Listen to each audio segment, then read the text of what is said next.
Bem-vindo ao canal Conhecendo o Cristianismo. Nesse primeiro ciclo de estudos, que terá 24 temas, estamos estudando as doutrinas básicas do cristianismo. Estamos no quarto tema, o começo, criação e queda. Para esse tema teremos 2 vídeos, um para abordar a criação e outro para abordar a queda. Por causa do compromisso com estudos de duração de até 20 minutos, não vamos ler todas as referências bíblicas.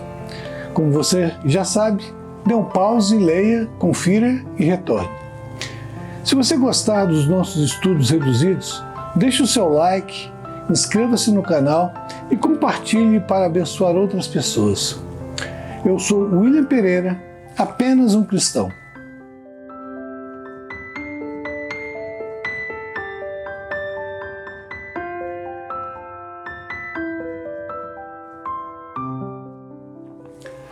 Os eventos de toda a criação estão contados nas narrativas de Gênesis, capítulos 1 e 2.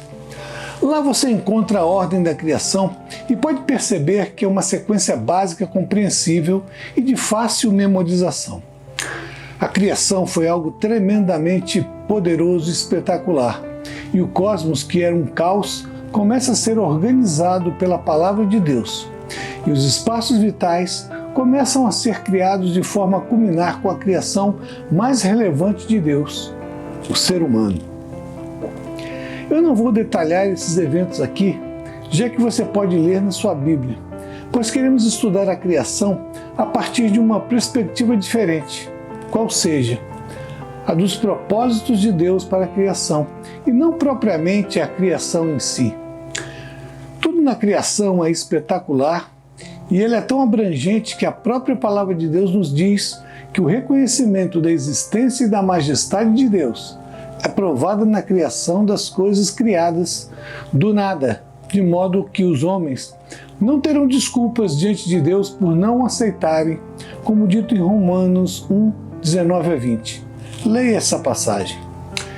Se você quiser saber detalhes da criação com uma abordagem científico-cristã, eu recomendo muito a você ler 2 livros do mesmo autor, o Dr. Adalto Lourenço, um servo de Deus que tem sido usado grandemente no meio científico. Os livros são Como Tudo Começou e Gênesis 1, 2. São esses aqui que você pode ver projetado aqui. Se você quiser adquirir algum deles, tem os links abaixo na descrição do canal. Fazendo a compra pelos links, você estará ajudando o canal sem nenhum custo adicional. Vamos abordar a criação sob a perspectiva dos propósitos de Deus para ela, ou seja, os motivos da criação, que é o testemunho de uma vontade soberana. Por ter sido o homem feito à imagem e semelhança do Criador, implica dizer que era a vontade de Deus que o homem refletisse no mundo criado a glória dele.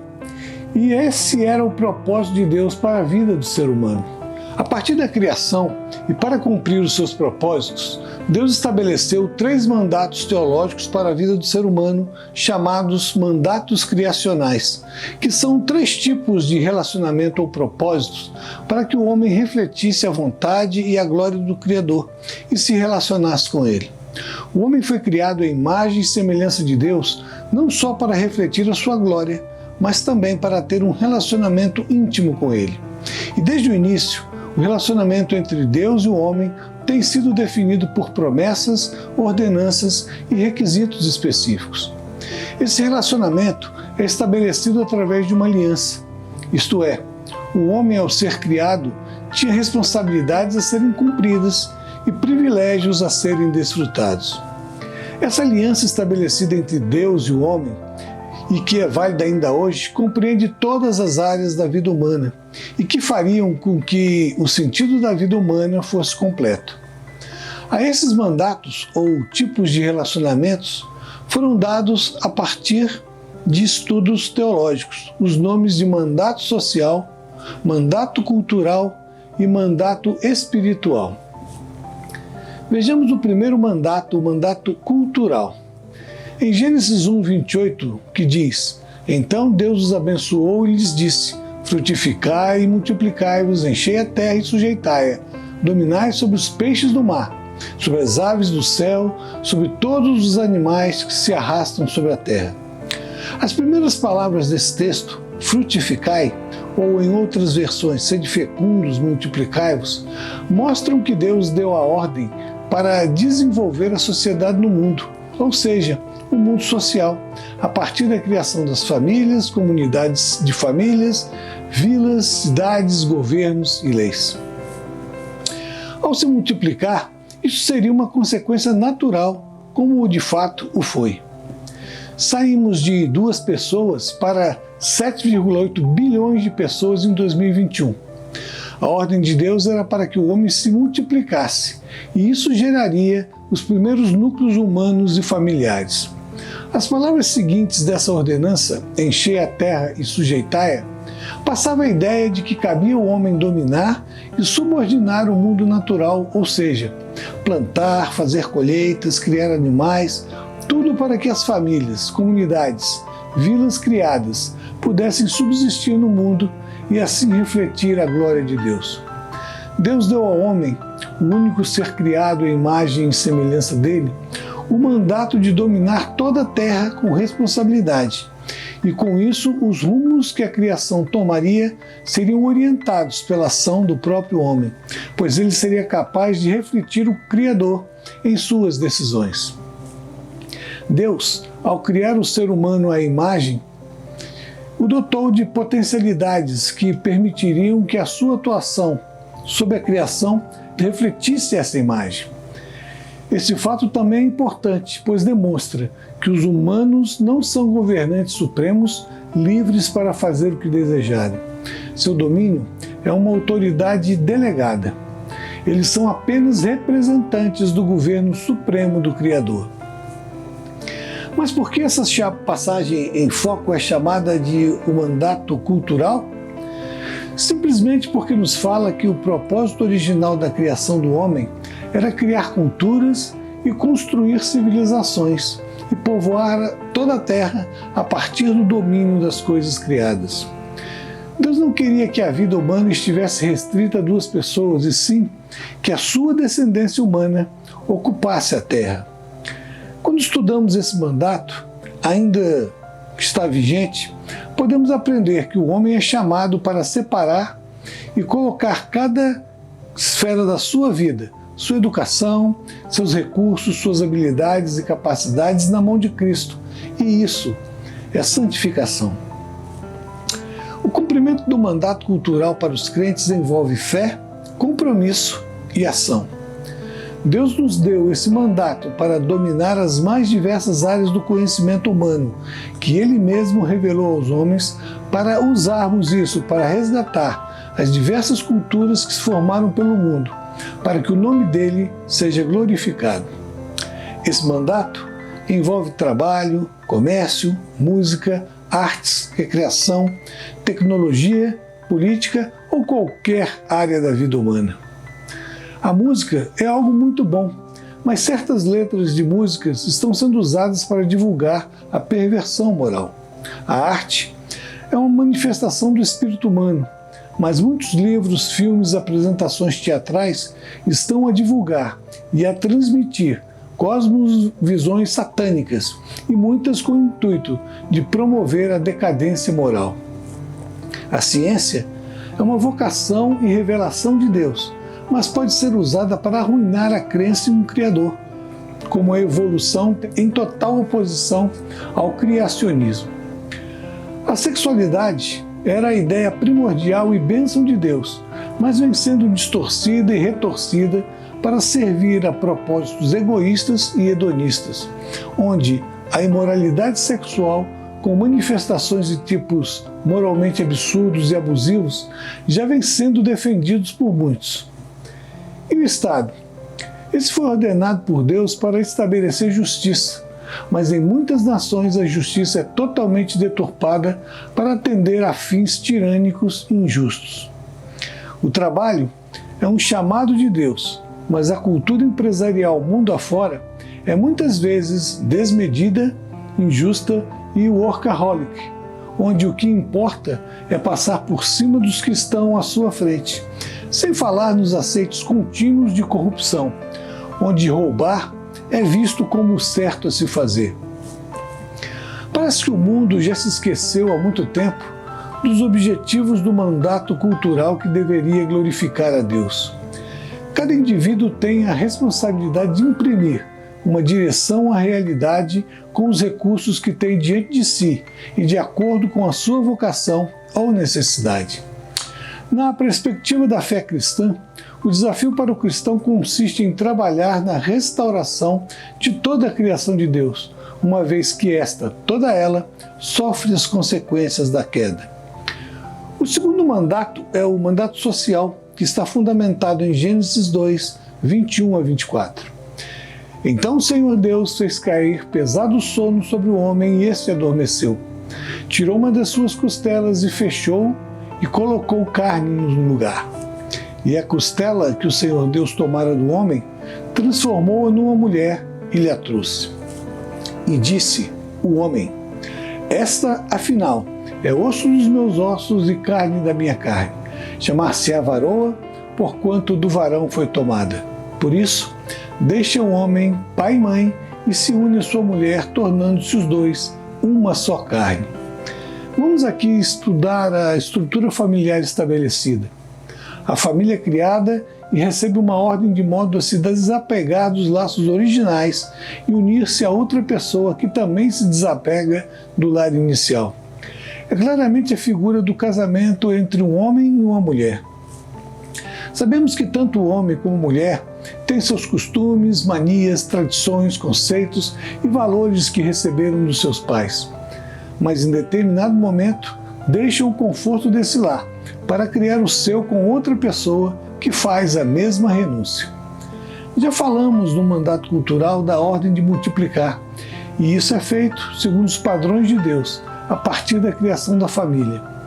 Isso se torna evidente por causa da ordem divina de haver uma fecundação e multiplicação em Gênesis 1, 26 a 28. A ordem da formulação familiar, conforme Gênesis, com fecundação e multiplicação, mostra como Deus entende o que é uma família e está muito claramente confirmada com a criação da mulher para o homem em Gênesis 2, 21 a 24. Já que o homem sozinho não geraria nada e o mandato implica na geração e criação de filhos. A família foi designada por Deus como base para toda a sociedade. A família também é a base do mandato social. Então, se verifica que pela Bíblia, pelo seu autor, que exige uma organização familiar, uma relação que envolve homem e mulher. Pois o que está escrito é: macho e fêmea formam a unidade desse mandato. O mundo pós-moderno tem transtornado esse mandamento de Deus. Mas independente das ações e intenções humanas, biblicamente falando, elas não têm o poder de alterar os princípios definidos pelo próprio Deus, goste você disso ou não. Em Gênesis 1, 28, temos que a extensão desse mandato com a finalidade da geração de filhos e filhas para cumprir esse mandato social era imprescindível e indispensável para o povoamento da terra. Sede fecundos, multiplicai-vos, enchei a terra. O mandato social estabelece a obrigação para que os seres humanos constituam famílias que gerem filhos para o aumento da população e criação de sociedades para cumprir a ordem original de Deus dada à raça humana. Se os princípios transtornados de hoje fossem válidos desde a antiguidade, a raça humana já teria sido extinta há muito tempo. O homem deveria manter a sua posição de domínio social com a perpetuação da sua espécie, gerenciando toda a criação, diferente de todos os animais. O terceiro mandato a ser estudado é o mandato espiritual. Envolvia dois aspectos principais: a comunhão e obediência a Deus. Essa comunhão estava marcada pelo dia de adoração ao Criador de todas as coisas, conforme vemos em Gênesis 2, 1 a 3. Assim, pois, foram acabados os céus e a terra e todo o seu exército. E havendo Deus terminado no dia sétimo a sua obra, descansou nesse dia de toda a obra que tinha feito. E abençoou Deus o sétimo dia e o santificou, porque nele descansou de toda a obra que, como Criador, fizera. Vemos que o conceito primário de um dia de descanso estava baseado nessa passagem que evoca a comunhão que o casal Adão e Eva desfrutavam com Deus, e um dia especialmente santificado. Deus estava permitindo ao homem um momento para que pudesse desfrutar de uma comunhão íntima e pessoal com o Criador, e separando um dia em especial para que essa comunhão não fosse interrompida por outros afazeres e preocupações. No mandato espiritual ou de comunhão, o homem é criado para que possa deleitar-se no dia que Deus separou para ele, mas também podemos imaginar que essa comunhão era diária, e não apenas no dia santificado, que com certeza era um momento mais concentrado, pois Deus andava pelo jardim na viração dos dias, conforme Gênesis 3:8. Ainda nesse mandato, estava envolvida a ideia de obediência perene a Deus, conforme vemos em Gênesis 2:16 e 17, que diz: ordenou o Senhor Deus ao homem, dizendo: de toda árvore do jardim podes comer livremente, mas da árvore do conhecimento do bem e do mal, dessa não comerás, porque no dia em que dela comeres, certamente morrerás. Aqui vemos o primeiro pacto entre Deus e o homem. Era um pacto com condições unilateralmente estabelecidas por Deus, mas tinha um propósito claro: assegurar que a morte viria caso ele desobedecesse. Ao obedecer ao pacto, o homem teria uma vida eterna. Ele teria uma vida marcada pela comunhão com Deus e por uma espiritualidade autêntica. Esse mandato espiritual ainda vigente, apesar da rebelião humana contra o Criador, implica numa vida de obediência e adoração a Deus, e isso não é negociável. O homem foi criado para glorificar a Deus e se deleitar nele, e isso é feito mediante a obediência irrestrita à palavra de Deus, bem como em celebração de culto individual ou comunitário a Deus. Vemos pelo desenrolar da narrativa da criação que o propósito da vida não consiste em conquistar riquezas, nem mesmo em ser feliz, mas em glorificar a Deus e desfrutar de sua intimidade eternamente, pois somos seres espirituais ocupando provisoriamente um corpo carnal. Acredite nisso ou não. E a felicidade está no desfrute da intimidade com Deus. O que vemos hoje é uma sociedade em que a comunhão comunitária ou igreja é coisa para velhos, e cada dia vemos mais pessoas desigrejadas, vivendo uma fé pessoal e solitária, sem a percepção da importância da agregação e do compartilhar da fé, das bênçãos e das necessidades uns dos outros para o crescimento mútuo. Por isso, vemos uma igreja apática que negligencia o domínio pela palavra de Deus, sem influência no mundo, e hoje se vê ameaçada pela criação de leis contrárias à própria palavra de Deus. As situações de carnalidade dentro das igrejas são toleradas por uma elite dominante que prefere estar ao lado do politicamente correto do que com os princípios eternos da palavra de Deus. A igreja pós-moderna de hoje caminha para o secularismo, individualismo e pragmatismo, onde o divino não ocupa mais a centralidade na vida das pessoas, onde a comunhão virou apenas temas de sermões para o final de ano, pois cada um vive o seu mundo sem viver a comunhão dos santos. O culto familiar, o culto individual e o público são oportunidades únicas de um deleitoso prazer em Deus. Encontrar na internet estudos e vídeos para o crescimento espiritual é importante, mas isso não deve substituir o culto comunitário. No próximo vídeo, vamos estudar a queda e como isso afetou a relação de Deus com o homem e prejudicou o cumprimento dos mandatos criacionais. Compartilhe o canal e esses estudos para outras pessoas que desejam crescer um pouquinho no conhecimento da fé cristã. Muito obrigado por estar aqui conosco. É um grande prazer. Se desejar deixar o seu like e se inscrever no canal, fique à vontade, pois isso também nos ajuda muito. Ative o sininho das notificações caso queira ver os novos vídeos assim que eles forem lançados. Deus abençoe a sua vida e toda a sua família. Um grande abraço. Fique com Deus.